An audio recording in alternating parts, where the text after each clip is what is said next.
Hello students, today we will do the book work of lesson number 2, 5 men in a cart. So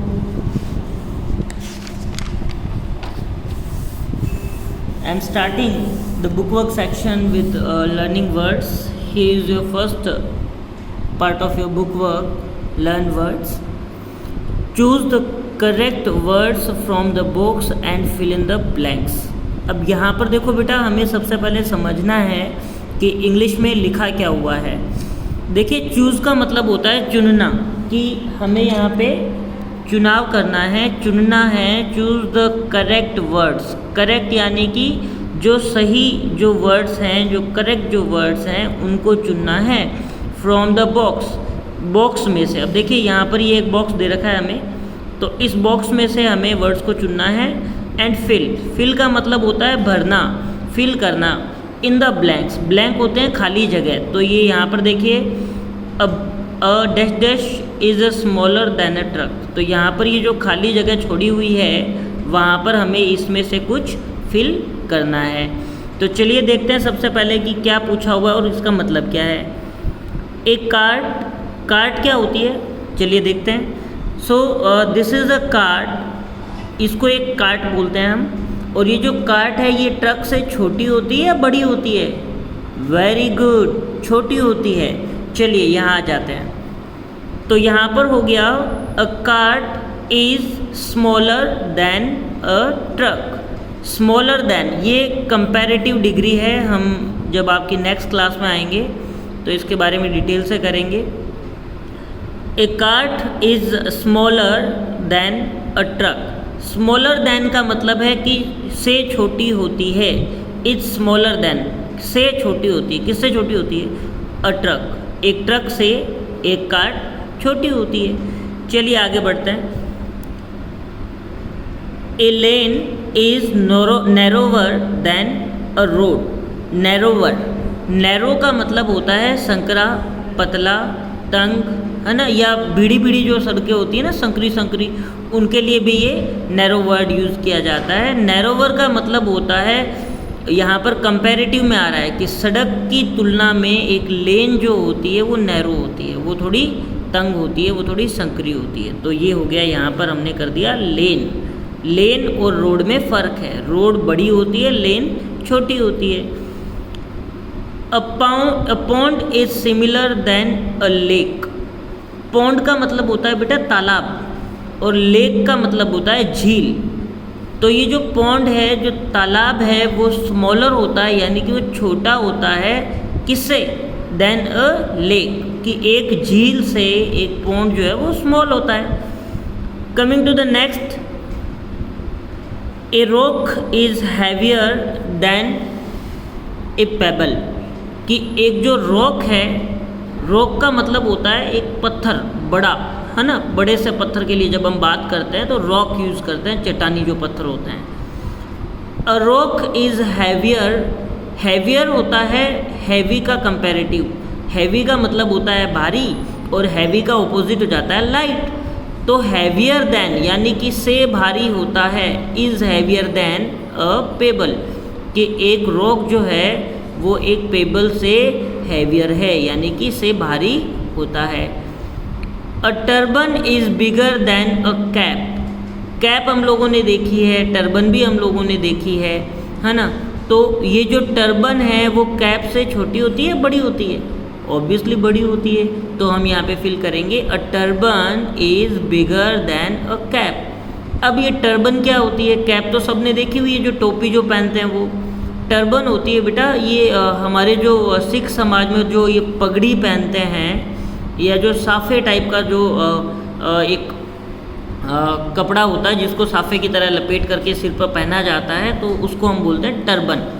ठीक है, next इसी में आगे, the guru told his students that they must never do anything, must never do anything without his permission.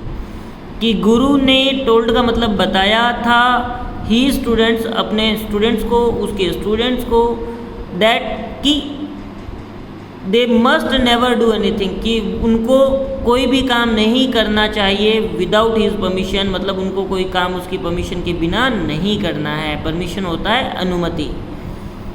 When we ask for permission, जब भी हम permission के लिए पूछते हैं, अनुमति या किसी की आज्ञा के लिए पूछते हैं, टू डू समथिंग, समथिंग मतलब कोई काम, किसी काम को करने के लिए जब हम परमिशन के लिए पूछते हैं, we use words such as may and can. May and can दोनों का मतलब एक जैसा है लेकिन तरीका अलग अलग होता है यूज़ करने का। चलिए कहाँ पर यूज़ करना है। कैन का बेसिक मतलब होता है सकने से, मतलब क्या मैं ये काम कर सकता हूँ, कैन आई डू दिस। तो इस तरह से हम इसे यूज़ करते हैं। चलिए आगे देखते हैं। We use may and can to ask for permission, कि हम इस्तेमाल करते हैं मे और कैन का टू आस्क पूछने के लिए, फॉर परमिशन यानी कि अनुमति के लिए। We use may when we speak to people. We use may का मतलब हो गया हम इस्तेमाल करते हैं मे का। व्हेन का मतलब होता है जब। वी स्पीक टू पीपल, जब हम बात करते हैं लोगों से, लाइक अवर टीचर, जो कि हमारे टीचर्स हो सकते हैं, पेरेंट्स हैं। और when we want to be very polite, या फिर हम जब कभी भी बहुत ज़्यादा पोलाइट होकर के बात करते हैं तब हम इस मे का यूज़ करते हैं। Polite in the sense word, जब हम प्लीज़ के साथ में बात करते हैं, प्लीज़ आप ये काम मेरे लिए कर देंगे, है ना, प्लीज़ क्या मैं ये ले लूँ, उस तरह से जब भी हम बात करते हैं प्लीज़ के साथ में और एक फॉर्मल वे में, तब हम इसका यूज़ करते हैं मे का। ठीक है, जब भी हम टीचर से बात करते हैं, पेरेंट्स से बात करते हैं, या फिर पोलाइट होकर के हम बात करते हैं रिक्वेस्टिंग फॉर्म में, तब हम मे यूज़ करते हैं। चलिए आगे देखते हैं। To a teacher may I leave now miss. Miss हम लोग हमारी जो मैम होती हैं उनके लिए यूज़ करते हैं। मे आई लीव नाउ, कि क्या मैं अब जा सकता हूँ, may I leave now. To a friend, can I borrow your book, क्या मैं तुम्हारी बुक ले सकता हूँ। तो इस तरह से इसका हम यूज़ करते हैं मे और कैन का। मीन्स वर्ड कि फ्रेंड के लिए अगर हम बात करें तो कैन यूज़ कर लेंगे, टीचर के लिए बात करें तो मे यूज़ कर लेंगे, है ना। चलिए आगे बढ़ते हैं। Here rewrite the sentences below using may. Don't forget the question mark at the end of the sentence. One has been done for you. Rewrite का मतलब होता है फिर से लिखो the sentences, जो sentences दिए गए हैं below यानी कि नीचे, using यानी कि इस्तेमाल करते हुए, may का इस्तेमाल करते हुए ये sentences फिर से लिखो। Don't forget, मत भूलो, the question mark at the end of the sentence, कि सेंटेंस के एंड में ये वाला जो मार्क है, क्वेश्चन मार्क, इसको लगाना मत भूलो। One has been done for you, एक आपके लिए कर दिया गया है, पहले ही मतलब इन्होंने एक आंसर यहाँ पे करके दिया है। तो यहाँ पर देखिए क्या हुआ, प्लीज़ गिव अस। देखिए दो तरह से सेंटेंस बनते हैं। एक तो सेंटेंस ये बन रहा है कि please give us permission to leave the room, कृपया हमें अनुमति दीजिए, टू लीव द रूम यानी कि रूम छोड़ने के लिए कृपया हमें अनुमति दीजिए, या फिर कृपया हमें अनुमति दो। तो यहाँ पर क्वेश्चन बन जाएगा may we leave the room, may we leave the room. चलिए इसी तरह से आगे करते हैं। Please allow me to go home now. अब यहाँ पर एक चीज़ हमेशा याद रखेंगे कि जब यहाँ पर ये जो सब्जेक्ट है, ये जो सब्जेक्ट है, अब सब्जेक्ट कौन है, जो कोई काम को करता है या जो मेन डूअर है किसी चीज़ का, या जिसके बारे में हम बात कर रहे हैं, जो मेन जिस चीज़ के बारे में हम बात कर रहे हैं, जो मेन हमारा विषय है, वही हमारा सब्जेक्ट होता है। तो यहाँ पर देखिए please allow me to go home now, permission किसको चाहिए, मुझे चाहिए, इसके लिए यहाँ पर आ गया मी। ठीक है, तो परमिशन जिसको चाहिए वही इसका सब्जेक्ट है ना। अब इसका करना क्या है कि जब आप सब्जेक्ट बनाते हैं, मी को यहाँ पर कन्वर्ट करेंगे हम आई के अंदर, आई मी। जो मी है उसको हम रिप्लेस कर देंगे आई से, क्योंकि मी का मतलब होता है मुझे और आई का मतलब होता है मैं और मुझे में फ़र्क है। मुझे घर जाने दो, मैं घर जाना चाहता हूँ। मुझे और मैं में बहुत फ़र्क है। तो इसी तरह से यहाँ पर प्लीज़ अलाउ मी को हमने कर दिया आई, और यहाँ पर जो प्लीज़ जो ये प्लीज़ अलाउ आ रहा है उसको हमने कर दिया मे आई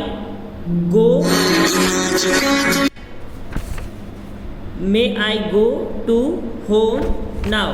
तो इस तरह से हम इसको कर लेंगे यहाँ पर, ठीक है। फिर coming to the next one, please allow me to speak to Ankit. अब यहाँ पर देखिए हमने क्या किया, प्लीज़ अलाउ को कर दिया मी को कर दिया आई से replace, may I speak to Ankit, ठीक है। जब भी हम सब्जेक्ट लगाते हैं, ये एक सब्जेक्ट है। सब्जेक्ट होता है किसी भी सब्जेक्ट का डूअर, जो कोई काम करता है या जो मेन करता है किसी सब्जेक्ट का, किसी सेंटेंस का, जिसके बारे में हम बात कर रहे हैं।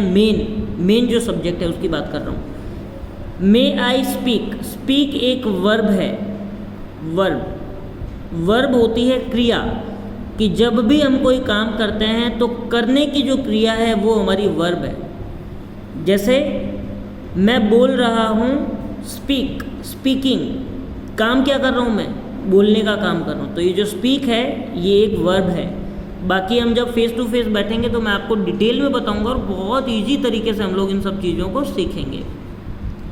मे आई स्पीक टू अंकित। मे आई, क्या मैं अंकित से बात कर सकता हूँ, क्या मैं अंकित से बात कर सकता हूँ। तो ये यहाँ पर इस तरह से हो जाता है।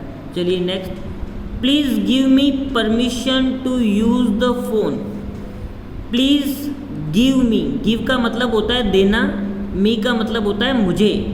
प्लीज़ गिव मी, कृपया मुझे दो, permission to use the phone. Permission यानी कि अनुमति, कि फ़ोन यूज़ करने के लिए कृपया मुझे परमिशन दो। तो हम यहाँ पर क्या कहेंगे, may I use the phone. May I, please give को रिप्लेस कर दिया मे से, मी को आई से रिप्लेस कर दिया, मे आई यूज़। यहाँ पर वर्ब है, जो मैंने आपको पहले बताया था कि सब्जेक्ट के बाद में हम लोग वर्ब का यूज़ करते हैं हमेशा। तो जब ये सब्जेक्ट आ गया तो अब यूज़ करेंगे वर्ब। तो इस पूरे के अंदर वर्ब कौन सी है, वर्ब तो ये है use. May I use the phone, ठीक है। चलिए इसी तरह से आगे बढ़ते हैं। Please allow us to get down from the cart, कि कृपया हमें अनुमति दें, गेट डाउन यानी कि नीचे उतरने के लिए, कार्ट में से हमें, कार्ट पर से नीचे आने के लिए हमें अनुमति दें। प्लीज़ अलाउ को रिप्लेस कर दिया मे से। अस अगर आ रहा है, एक नई चीज़ आ रही है तो फिर से बता दूं, वी का मतलब होता है हम और अस का मतलब होता है हमें।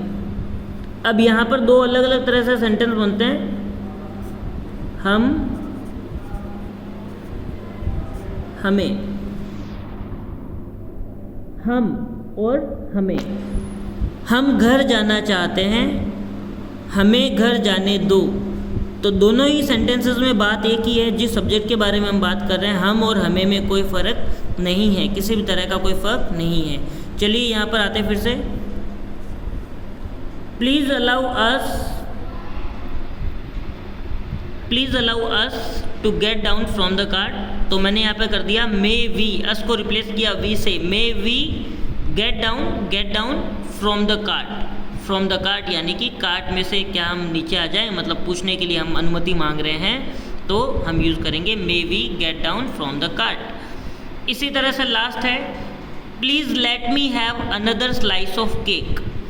प्लीज़ लेट मी हैव का मतलब होता है मुझे लेने दो। लेट मी हैव, मुझे लेने दो, मुझे खाने दो, उस तरह से कर सकते हैं आप, है ना। लेट मी हैव यहाँ पर मुझे लेने दो से ज़्यादा रिलेट हो रहा है, तो हम करेंगे please let me have another slice of cake. May I have another may I, please let मी को कर दिया मे आई, मी को किया आई से, प्लीज़ लेट को कर दिया मे से replace. May I have another slice of cake, तो एज इट इज़ यहाँ पे आप लिख सकते हैं slice of cake, may I have another slice of cake, इस तरह से कर लेंगे। तो स्टूडेंट्स ये था हमारा सेंटेंस बनाने का तरीका यूजिंग मे, कि मे का इस्तेमाल करते हुए हमें किस तरह से सेंटेंसेस बनाने हैं। अगर आपको इसमें कहीं किसी तरह का कोई डाउट हो तो आप मुझे कुछ भी पूछ सकते हैं, कभी भी फ़ोन करें बेटा, कोई इशू नहीं है, कोई दिक्कत नहीं है, मैं आपकी हर तरह से हर समय मदद के लिए तैयार हूँ, आप कभी भी फ़ोन कर सकते हैं। Thank you, bye bye.